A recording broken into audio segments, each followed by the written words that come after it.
Hello friends, welcome to your channel we are for you. তো happy new year সবাইকে। নতুন বছর 2024 সবাইকে স্বাগত। তো নতুন খুব শীঘ্রই তোমাদের ফুড এসআই এবং পিএসসি ক্লার্কশিপের যেগুলো এক্সাম আসছে এবং ডাব্লিউবিপিরও খুব শীঘ্রই বেরিয়ে যাবে। তো সবাই নতুন বছরে নতুন উদ্যমে ভালো করে খাটো, অনেক কটা ভ্যাকেন্সি আসতে চলেছে এবং খুব শীঘ্রই 2024-এর তোমার লোকসভার মধ্যেই হয়তো ভ্যাকেন্সি বলেও দেবে এবং আশা করছি খুব তাড়াতাড়ি সেগুলোর রিক্রুটমেন্টের জন্য প্রসেস শুরু করবে, কারণ নতুন বছরে ভ্যাকেন্সি কিছু আসবেই। সেক্ষেত্রে নতুন বছরে নতুন উদ্যমে অবশ্যই সবাই একসঙ্গে প্র্যাকটিস করা হোক। তো তোমাদের জন্যই সেই প্র্যাকটিসে নিয়ে আসা হয়েছে। দেখো প্রথম প্রশ্ন কি আছে, বিশ্ব জনসংখ্যা দিবস কবে পালন করা হয়? বিশ্ব জনসংখ্যা দিবস, world population day. Option A কি বলা যায় 8ই এপ্রিল, বি 9ই আগস্ট, সি 11ই জুলাই, ডি 11ই সেপ্টেম্বর। অনেকেই জানো এটা অ্যান্সার কি হবে। বিশ্ব জনসংখ্যা দিবস কবে পালন করা হয়? বিশ্ব জনসংখ্যা দিবস অবশ্যই পালন করা হয় 11ই জুলাই। বিশ্ব জনসংখ্যা দিবস পালন করা হয় 11ই জুলাই। নেক্সট প্রশ্ন আসি, হলদিঘাটের যুদ্ধ কত সালে হয়? হলদিঘাটের যুদ্ধ কত সালে হয়? 1556, 1565, 1576 নাকি 1586? তো হলদিঘাটের যুদ্ধ মেনলি কবে হয়েছিল সকলেই জানো যে 1576 সালে। হলদিঘাটের যুদ্ধ হয় 1576 সালে, টিপু সুলতানের সেই সময়ে। নেক্সট প্রশ্ন আসি, নিচের কোন সমুদ্র স্রোতটি শীতল? নিচের কোন সমুদ্র স্রোতটি শীতল? অপশন এ কি হচ্ছে কুরেশীয়, ক্যালিফোর্নিয়া, পেরু নাকি নিরক্ষীয়। তবে এগুলোর মধ্যে প্রত্যেকটা একটা শহর বা বিভিন্ন স্থানের নাম হলেও সমুদ্র স্রোত কার নামে আছে? মেনলি এখানে আছে পেরুর নামে। নিরক্ষীয় সমুদ্র স্রোত নিরক্ষীয় এলাকায় সবসময় কি হয়, গরম থাকে। তাহলে নিচের কোন সমুদ্র স্রোতটি শীতল? অপশন সি কি হবে, পেরু। নেক্সট প্রশ্ন আসি, পূর্ব মধ্য রেলের সদর দপ্তর কোথায় অবস্থিত? পূর্ব মধ্য কি বলেছে, পূর্ব মধ্য। তাহলে পূর্ব মধ্য রেল, ঠিক আছে, পূর্ব মধ্য 1 নম্বর কি জয়পুর। জয়পুর নিশ্চয়ই পূর্ব মধ্য হবে না, ঠিক আছে, পূর্ব মধ্য নিশ্চয়ই হবে না, কারণ জয়পুর আমাদের রাজস্থানের দিকে পড়ছে, তাহলে ওয়েস্ট হয়ে যাবে। আর ওয়েস্টে জয়পুরে তেমন কোনো আমাদের রেলের সদর নেই। যেটা কি জব্বলপুর, জব্বলপুরও হবে না। ক্যালকাটা তো হবে না, কলকাতা শুধু কি, ক্যালকাটা শুধুমাত্র আমাদের ইস্টার্ন রেলের। তাহলে এখানে অপশন কি পড়ে আছে, পূর্ব মধ্য গাজীপুর। পূর্ব মধ্য কি হবে, গাজীপুর। তাহলে অপশন কোনটা হবে, অপশন ডি, পূর্ব মধ্য রেলের সদর দপ্তর কোথায় হবে, option D Gazipur. Clear, Jabalpur অবশ্যই নয়। কোনটি ভারতের দীর্ঘতম সেচ খাল? ভেরি ভেরি ইম্পর্টেন্ট প্রশ্ন, খুব ভালো একটি প্রশ্ন। কোনটি ভারতের দীর্ঘতম সেচ খাল? অপশন এ কি বলা হচ্ছে, যমুনা এটা হতো। Option A Yamuna, Sirhind, C Indira Gandhi canal নাকি উচ্চবাড়ি দোয়াব। দেখো ইন্দিরা গান্ধী থাকাকালীন কিন্তু যে রাজস্থানের উন্নতির জন্য, যেহেতু রাজস্থানের বিভিন্ন এলাকায় মরুভূমি গঠিত এলাকা, তো সেই উন্নতির জন্য ইন্দিরা গান্ধী কিন্তু একটি ক্যানেল খনন করেন, যেটি সব থেকে বৃহত্তম দীর্ঘতম ক্যানেল ছিল ভারতবর্ষের। তো এখানে এবং তার নাম অনুসারেই হয়ে যায় ক্যানেলটি দীর্ঘতম সেচ খাল, সেটি কোনটি, ইন্দিরা গান্ধী। যেটি কি নদী ছিল, শতদ্রু নদী। শতদ্রু নদীর উপর তিনি কিন্তু এটা যুক্ত করে দিয়েছিলেন রাজস্থানের উন্নতির জন্য, তার নাম কি, ইন্দিরা গান্ধী ক্যানেল। এটি ভারতের দীর্ঘতম সেচ খাল। নেক্সট পয়েন্ট আসি, এটা ভালো পয়েন্ট কি, সেনাবাহিনীকে কেন কখনো সেতুতে মার্চ করতে দেওয়া হয় না? অর্থাৎ সেনাবাহিনীরা কেন সাধারণত কখনো সেতুতে মার্চ করতে দেওয়া হয় না? কি বলছে, অনুনাদ, এটা অ্যাকচুয়ালি অনুনাদ হতো, অনুনাদ, যে অনুনাদ, পার্বত্য বল নাকি তীক্ষ্ণতা নাকি কোনটাই নয়। দেখো এখানের মধ্যে অনুনাদ মানে কি, অনুনাদ মানে হচ্ছে কম্পন।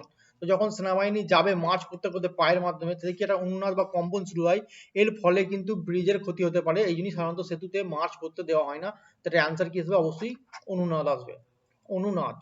নেক্সট প্রশ্ন আসি, পঞ্চায়েত রাজ ব্যবস্থা কততম সংশোধনীতে আছে? পঞ্চায়েত রাজ ব্যবস্থা 72তম, 73তম, 74তম নাকি 75তম? তো পঞ্চায়েত রাজ ব্যবস্থা তোমরা অনেকেই জানো কত নম্বর। অপশন অবশ্যই অপশন বি 73তম।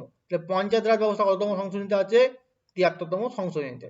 নেক্সট প্রশ্ন আসি, পঞ্চবার্ষিকী পরিকল্পনা চূড়ান্ত সিদ্ধান্ত কে নেন বা দেন? খুব খুব একটা ভালো প্রশ্ন, যে পঞ্চবার্ষিকী পরিকল্পনা চূড়ান্ত সিদ্ধান্ত কে দেন? অপশন এ কি প্ল্যানিং কমিশন বা পরিকল্পনা কমিশন, বি হচ্ছে রাষ্ট্রপতি, সি জাতীয় উন্নয়ন পরিষদ নাকি লোকসভা ও বিধানসভা থেকে? পঞ্চবার্ষিকী পরিকল্পনা চূড়ান্ত সিদ্ধান্ত কে নেয়? না প্ল্যানিং কমিশন নেন, না রাষ্ট্রপতি নেন, কে নেন? জাতীয় উন্নয়ন পরিষদ। মেনলি জাতীয় উন্নয়ন পরিষদই কিন্তু পঞ্চবার্ষিকী পরিকল্পনা এখানে বলছে চূড়ান্ত সিদ্ধান্ত, ঠিক আছে, তা কে নেন? জাতীয় উন্নয়ন পরিষদ। অর্থাৎ পঞ্চবার্ষিকী পরিকল্পনা জাতির উন্নয়নে লাগছে বা কি হবে সেই পরিষদের, সেই প্ল্যানিং এর, তার উপর নির্ভর করেই নেওয়া হয়। তাই এটা কে নেয় চূড়ান্ত সিদ্ধান্তটা? জাতীয় উন্নয়ন পরিষদ। নেক্সট প্রশ্ন আসি, নীল নদের উৎস কি? আফ্রিকা যে কন্টিনেন্ট, সেই আফ্রিকা কন্টিনেন্টে যে নীলনদ বইছে, নীলনদ কিন্তু পশ্চিম থেকে সাধারণত দক্ষিণ থেকে উত্তর দিকে গেছে, ঠিক আছে। অন্যান্য নদী আমরা দেখতে পাই উত্তর থেকে দক্ষিণ দিকে এসছে, কিন্তু নীলনদ দক্ষিণ থেকে উত্তরে গেছে। সেই নীলনদ দীর্ঘতম নদী, তার উৎস কি? আন্দিজ পর্বত, হতেও নয়, আন্দিজ পর্বত ওখানে নেই। তিব্বত মালভূমি ভারতে আছে, তাহলে এটাও হবে না নীলনদ। আন্দিজ পর্বত হবে না, আমেরিকার দিকে আছে। লোহিত সাগর আর ভিক্টোরিয়া হ্রদের মধ্যে হতে পারে। নীলনদের পড়েছে কোথায় যদি বলে, নীলনদ কিন্তু গিয়ে মিশেছে লোহিত সাগরের কাছে, কিন্তু উৎপত্তি বলে যেখানে উৎস কোনটা হবে, ভিক্টোরিয়া হ্রদ। পৃথিবীর বৃহত্তম আমাদের যেটা আছে একটা অন্যতম হ্রদ, তার নাম কি, ভিক্টোরিয়া হ্রদ। আর বৃহত্তম হ্রদ কি, বৃহত্তম হ্রদ কিন্তু কাস্পিয়ান সাগর, বৃহত্তম হ্রদ কাস্পিয়ান সাগর, নামে সাগর হলো কিন্তু এটি একটি হ্রদ, কারণ চারদিক দিয়ে লক এবং এটি নোনা জলের হ্রদ। তারপরে প্রশ্ন দেখো, রসায়ন বিদ্যার জনককে, ভালো প্রশ্ন, রসায়ন বিদ্যার জনককে, জেমস ওয়াট, রবার্ট বয়েল, প্রিস্টলে নাকি অ্যারিস্টটল। এখানে যদি অপশন অনুযায়ী যাও তাহলে রসায়ন বিদ্যার একটি জনক হচ্ছে রবার্ট বয়েল ধরা হবে। অ্যাকচুয়ালি রসায়ন বিদ্যা বা কেমিস্ট্রি যে জনক আছে, কেমিস্ট্রি অ্যাকচুয়ালি জনক কে বলে, ল্যাভোসিয়ে। ল্যাভোসিয়ে হচ্ছে অ্যাকচুয়ালি কেমিস্ট্রির বা রসায়ন বিদ্যার জনক। এখানে অপশন অনুযায়ী রবার্ট বয়েল নেওয়া হলো, অ্যাকচুয়ালি উত্তর ল্যাভোসিয়া হয়। ভারতীয় সংবিধানের মুখ্য রচয়িতাকে, ভারতীয় সংবিধানের মুখ্য রচয়িতাকে, ডক্টর রাজেন্দ্র প্রসাদ মরিনয় প্রথম রাষ্ট্রপতি ছিল। ডক্টর বি আর আম্বেদকর, অবশ্যই মহারাষ্ট্রের আমাদের ব্যক্তি, তিনি মহান। সেই ভারতীয় সংবিধানের মুখ্য রচয়িতাকে ডক্টর বি আর আম্বেদকর। ক্লিয়ার হয়েছে। নেক্সট প্রশ্ন আসি, রেল ইঞ্জিন কে আবিষ্কার করে? রেল ইঞ্জিন যদি বলা হতো বাষ্প চালিত রেল ইঞ্জিন, তো বাষ্প চালিত রেল ইঞ্জিন কে আবিষ্কার করে আমরা জানি জেমস ওয়াট, তাই না? এছাড়া আছে কি এডিসনও করেনি। ফ্যারাডে কি করেছিল? ফ্যারাডে যেটা তড়িৎচুম্বকীয় তরঙ্গ বা ওইসব করেছিল।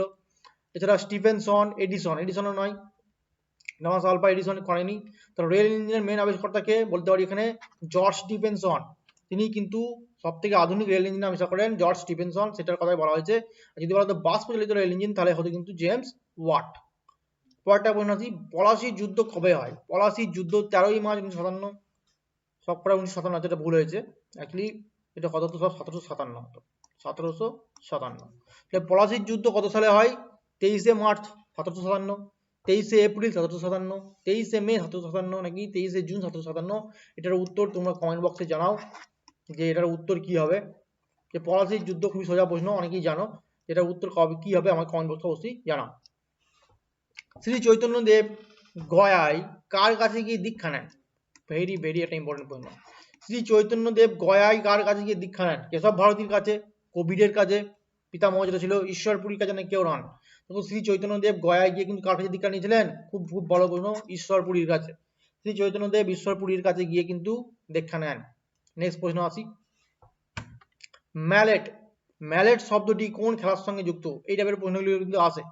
ম্যালেট শব্দটি কোন খেলার সাথে যুক্ত? রাগবি, পোলো, সাঁতার নাকি ব্যাডমিন্টন? মেনলি ম্যালেট শব্দটা কোন খেলার সঙ্গে যুক্ত? ম্যালেট খেলাটা কিন্তু পোলোর সঙ্গে যুক্ত। ম্যালেট খেলাটা কোন কিসের সঙ্গে? শব্দটা পোলোর সাথে যুক্ত। তাহলে এই ছিল আজকে গুরুত্বপূর্ণ 15টি প্রশ্ন।